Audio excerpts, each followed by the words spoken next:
The reason you lose motivation for a new habit isn't that you lack discipline. It's that you're consistently setting the wrong level of challenge. We'll show you the scientific rule that guarantees continuous motivation by finding the just right sweet spot. Think about that for a second. All those goals you've abandoned, those projects you started but never finished, that excitement that just faded away, it wasn't a failure of willpower. It was a failure of calibration. Today, we're going to hand you a scientific framework for finding that perfect sweet spot between challenge and your ability. A place that makes motivation feel almost automatic. So let's dive right in. This whole system is built on one incredibly powerful idea, and we're going to unpack it for you piece by piece. We're not just going to tell you what it is, we're going to show you exactly why it works on a brain level, and then give you the how, the exact steps you can take to put it to work starting today. Here's our blueprint. First, we'll tackle the central paradox of motivation. Then, we'll diagnose the two big things that kill your progress. After that, we reveal the 4% rule, dig into the science of flow, give you a 3-step protocol to follow, and finally, we'll completely reframe how you think about getting things done. All right, let's get straight to the core of it. Most of us think of motivation as this feeling we either have or we don't, something we need to just summon up. But here's the thing, the science is showing us. Peak motivation, the kind that lasts, isn't some feeling you chase. It's a condition you engineer. And that condition is found in one very specific place, right on the ragged edge of what you can currently do. And this is what we call the Goldilocks Rule. You know the story, right? The porridge has to be just right. Well, it's the same with any challenge. If it's too easy, you're bored, you check out. If it's way too hard, you're anxious and you shut down. It's this precise razor's edge between the two that actually unlocks your brain's most engaged, most powerful state for learning and for pushing forward. And this right here, this reveals the central paradox. We've all been taught to just be more disciplined or push through it. We treat motivation like it's a brute force problem. But the real key, the real secret, isn't about more force. It's about applying the perfect amount of challenge with almost surgical precision. It's a total shift from a mindset of willpower to a mindset of strategy. So now that we have a hint of the solution, let's properly diagnose the problem. Why do we actually fail? I can pretty much guarantee that every single time you've given up on something important, it's because you fell into one of two traps. These are the two assassins of motivation. So on one hand, you've got stuff that's way too easy. You know, you're going through the motions, there's no real challenge, nothing to grab your attention. That, of course, leads to boredom. Then, on the other side of the coin, you've got tasks that are just impossibly hard. You're trying to do something so far beyond your current skill level that it just creates anxiety, stress, and you eventually just give up. As you can see, both roads lead to the exact same dead end. Your motivation is gone. So what's actually going on inside your head when this happens? Well, boredom isn't just a feeling, It's a neurochemical state. It's a dopamine deficit. Dopamine is that molecule of drive and seeking. If there's no challenge, your brain just doesn't bother making it. Overwhelm? Totally different story. That's a huge spike in the stress hormone cortisol. Your brain's threat detector, the amygdala, basically flags the task as a danger and triggers an immediate get-me-out-of-here response. And this is so important, so please listen. Your past failures were not a reflection of your character. You weren't lazy, you weren't weak, you were simply operating with a broken system.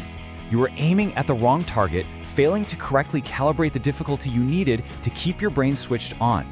The solution, then, is to find and, more importantly, stay inside what's called the optimal difficulty zone. Think of it like walking a tightrope. It's this very narrow band where the challenge is just high enough to demand your full attention, which gives you that steady drip of dopamine, but not so high that it freaks you out and triggers that stress response. The rest of this explainer is about how you find that tightrope and learn to live there. Okay, so how do we turn this into a real, actionable system? We're moving from the theory to the actual blueprint now. If that optimal difficulty zone is our target, this next rule is the laser sight that lets you hit it every single time. 4%. That's the number. Research has zeroed in on this figure as the optimal amount of stretch, of challenge, just beyond your current skill level. It's not 10%, that's too much, it'll overwhelm you. And it's not 1%, that's not enough, you'll get bored. It's 4%. 4% is the magic number because it hits that sweet spot perfectly.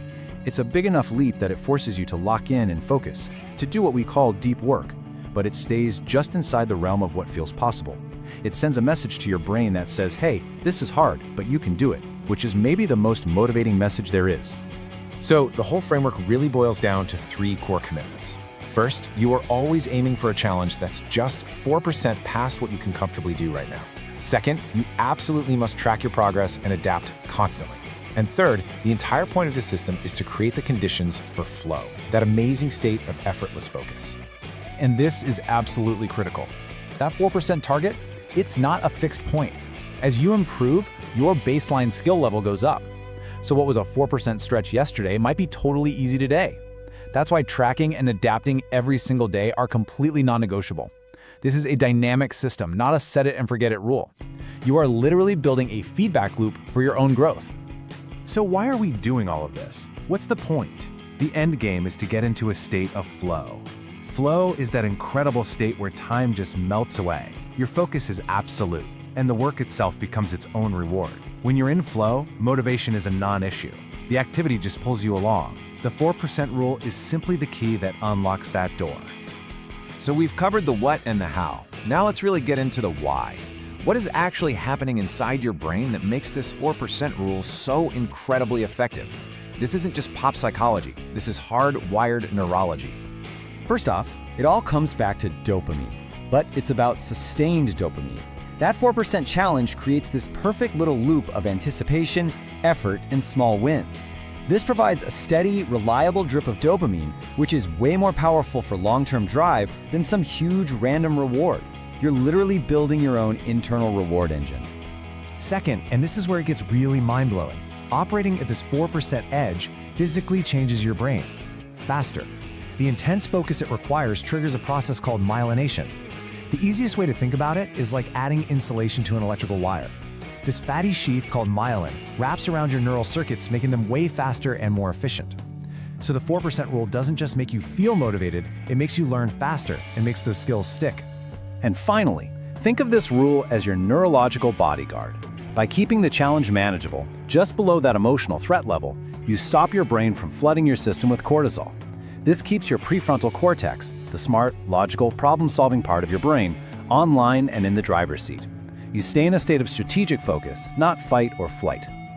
So to recap the big wins here, you're getting a stable, internal source of motivation from that perfectly calibrated dopamine. You're getting faster, more permanent skills because of myelination. And you get to stay in a state of calm, strategic focus because you're preventing that anxiety response. It's a complete system for high performance. All right, enough theory.